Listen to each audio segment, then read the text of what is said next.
Alors en fait, l'idée du Word Café, c'est de diviser le grand groupe en petits sous-groupes pour qu'ils échangent sur différentes questions, qu'ils débattent en petits groupes, voilà, pour échanger de manière participative et plus constructive en petits sous-groupes. On s'installe. Cette phase-là est destinée à parler tous ensemble de la biosécurité. On va créer deux groupes. Le premier groupe va réfléchir en quoi la biosécurité est utile. Voilà, et vous pourrez vous regrouper ici pour écrire toutes vos idées et vos réflexions sur le paperboard. Et le second groupe va réfléchir à quels sont les inconvénients de la biosécurité. Voilà, le paperboard est là-bas. Alors l'idée c'est de créer, donc vous êtes 9, donc on va peut-être faire un groupe de 4 et puis un groupe de 5, comme vous le souhaitez.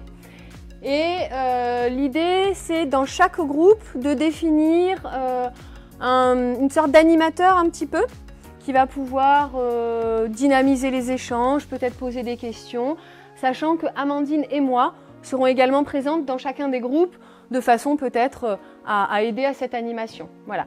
L'idée c'est vraiment de réfléchir sur ces deux questions. Vous allez avoir une demi-heure pour réfléchir vraiment profondément sur ces questions. Et puis au bout d'une demi-heure, on fera tourner chaque groupe sur la question de l'autre groupe.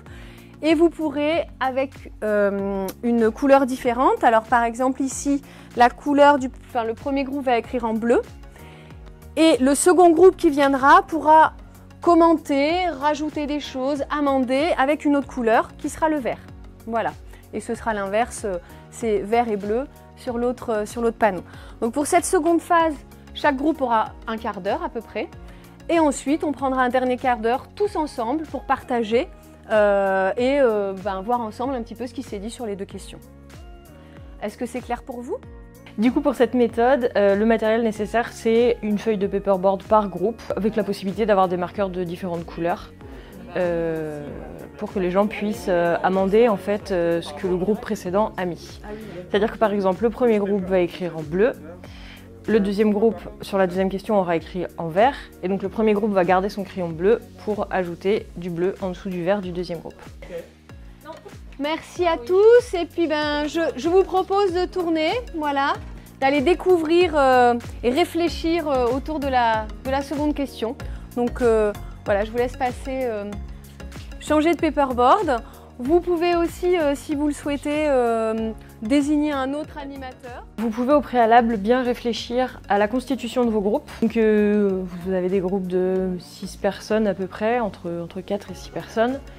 Et voilà, si vous connaissez un peu vos participants en amont, si vous savez qu'il y a des gens qui ne vont pas forcément avec d'autres gens, vous pouvez créer vos groupes en amont pour éviter les conflits ou les tensions. À la fin de cette méthode, il est nécessaire de faire un débrief global pour que chacun voit comment chaque paperboard a été amendé par les différents groupes et ait une vision d'ensemble en fait, de tout ce qui a été dit.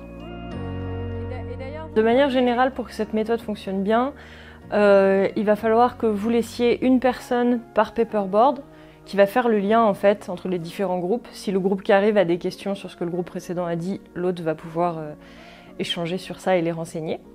Il faut aussi avoir une salle suffisamment grande pour que les groupes ne s'entendent pas les uns les autres et que ça n'interfère pas. Et puis voilà, ça marche bien si vous avez un grand groupe. Ça va vous permettre d'échanger sur plein de sujets différents. Ça permet une richesse d'échange entre tout le monde.